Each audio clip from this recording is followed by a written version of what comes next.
আল্লাহ নবী সাল্লাল্লাহু আলাইহি সাল্লাম সোমবার দিন ইন্তেকালের দিন নবীজি ইন্তেকালের পূর্বে 23 ওয়াক্ত নামাজ জামাতের সাথে নিজে ইমামতি করে পড়াইতে পারেন নাই।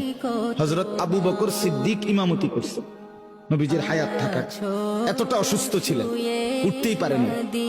শেষ দিন সোমবার ফজরের ওয়াক্তে আল্লাহ নবী সাল্লাল্লাহু আলাইহি ওয়াসাল্লাম মসজিদে নামাজ শুরু হয়েছে ফজর। নবীজি ওনার স্ত্রী আয়েশা রাদিয়াল্লাহু তাআলা আনহা ওনার পিঠে বুকে মাথা রেখেছিলেন। নবীজি বললেন, আয়েশা আমারে সোজা করে বসাও, আমার হুজরার পর্দা সরাও, আমি আমার সাহাবীদের ফজরের নামাজের দৃশ্য দেখব। নবী সাল্লাল্লাহু আলাইহি সাল্লামের রওজা মুবারক এখন আপনারা যারা গেছেন তারা তো দেখছেনই, একেবারে যেখান দিয়ে নবীজির রওজায় আথার এইটাই মসজিদ, এটা লগে দিয়েই মসজিদ।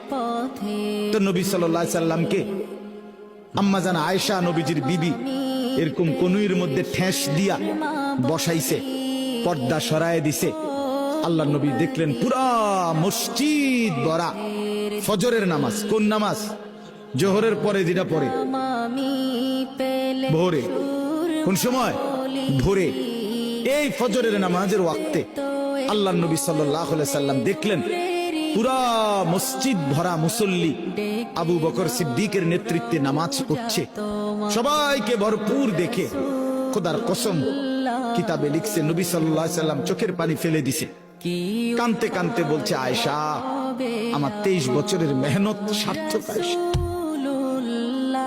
আমি বহুত কষ্ট করেছি রে আয়েশা, গত 23টা বছর আমি পাথরের আঘাত সয়েছি তায়েফে, আমার দান দান শহীদ করছি, আমি পেটের মধ্যে ক্ষুধার কষ্টে পাথর বাঁধছি, আমি কত রাত খাই নাই, কত দিন খাই নাই, অভুক্ত আমি রাত কাটাইছি, দিন কাটাইছি, পাথরের আঘাতে আমার পিঠ চালনির মতো ছিদ্র ছিদ্র হয়ে গেছে, আমার রক্তে উহুদের জমিন ভেসে গেছে, আমি ক্ষুধার কষ্টে 2টা পাথর বাঁধছি, এই যে কষ্ট করছি আয়েশা, আজ আমার উম্মতকে দেখলাম ফজরের নামাজে মসজিদ ভরা নামাজে আসছে, আমি খুশি, আমি সার্থক, আমার মেহনত সার্থক।